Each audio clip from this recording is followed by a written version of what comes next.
Je m'appelle Caroline Côté, je suis cofondatrice du Refugee Women's Center et coprésidente de l'association. L'association existe depuis 2015 dans le Nord, à Grande-Synthe et à Calais.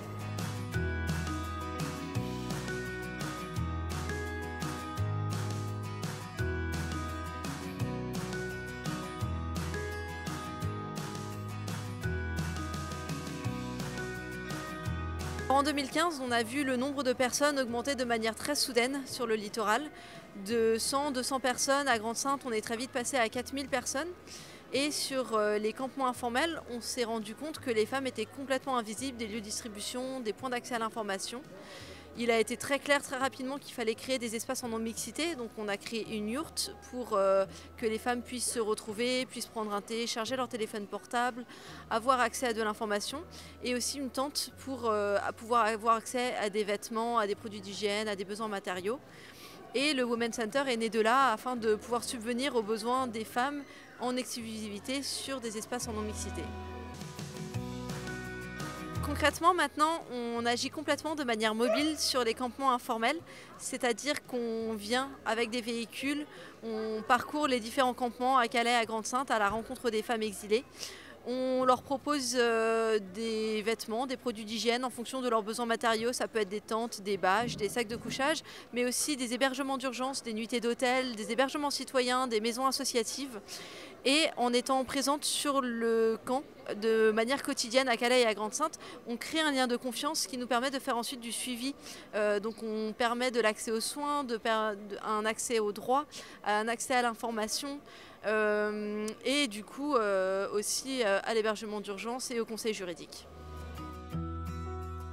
Ce sont des femmes qui sont coincées sur le littoral, à la frontière entre la France et le Royaume-Uni, qui tentent de rejoindre l'Angleterre afin d'y déposer une demande d'asile, puisqu'il est légalement pas possible de demander l'asile en Angleterre à moins d'être physiquement sur place sur le territoire, et du coup qui tentent de passer par les moyens qu'elles peuvent trouver pour pouvoir rejoindre le Royaume-Uni et pour pouvoir y vivre une vie meilleure. Ce sont des femmes qui viennent de plein de pays différents, notamment beaucoup de femmes kurdes d'Irak, mais aussi d'Iran, de Syrie, de Turquie.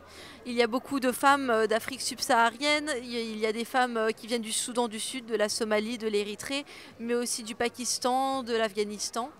Ce sont des femmes qui, pour la plupart, sont des mamans. Il y en a aussi qui sont seules, qui voyagent seules. Il y a des petites filles qui sont des mineurs non accompagnés. Il y a des femmes âgées. La grande difficulté qu'on rencontre, c'est que ces campements sont complètement informels, avec un panel de besoins qui est énorme, qui va de l'eau potable à la nourriture, à l'accès aux soins, au logement, à tous les besoins matériaux possibles et imaginables et de besoins d'information. Ce sont des campements qui ne sont pas reconnus par l'État, qui sont expulsés de manière quasi quotidienne, aussi bien à Calais qu'à Grande-Synthe, où les personnes du coup se retrouvent déjà avec très peu de moyens pour survivre et qui doivent recommencer à zéro tous les 2-3 jours. Et donc on se retrouve avec une montagne de besoins qui est très compliquée à subvenir, avec des équipes bénévoles, avec des petites associations. Alors concrètement, le prix de la résilience va nous permettre de financer des nuitées d'hôtel et de permettre des hébergements d'urgence. Ça va de l'hébergement citoyen aussi à des maisons associatives. En dehors de ça et de manière plus globale, la reconnaissance d'ONU Femmes France est pour nous un grand honneur. Ça fait 7 ans maintenant qu'on a l'impression de travailler dans l'ombre sur le littoral, où il n'y a pas beaucoup d'attention médiatique et où depuis la disparition de la jungle de Calais et du camp de la Linière de Grande-Synthe, on a l'impression que les camps n'existent plus.